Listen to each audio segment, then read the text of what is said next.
Первые рейсы из Сыктывкара в турецкую Анталию отправятся 3 июля. Об этом сообщает региональный Минэкономразвития. Напомним, накануне Федеральный оперативный штаб по коронавирусу разрешил возобновлять прямые перелеты из столицы Коми в Турцию. Однако к пассажирам предъявляются требования по соблюдению антиковидных мер.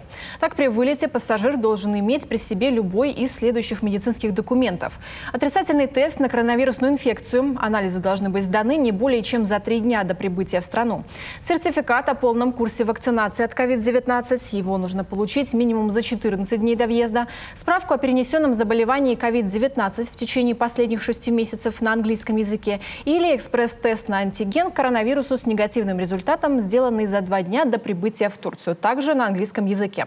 И согласно требованиям Роспотребнадзора, каждый россиянин, вернувшийся из-за границы, также обязан пройти ПЦР-тестирование и загрузить результаты в специальную форму на портале госуслуги. Невыполнение этого требования грозит штрафом. Чтобы упростить процедуру прохождения анализа, в международном терминале Сыктывкарского аэропорта организован специальный медицинский пункт. Там все пассажиры смогут сразу же после прилета сдать анализ на COVID-19, и услуга будет платной.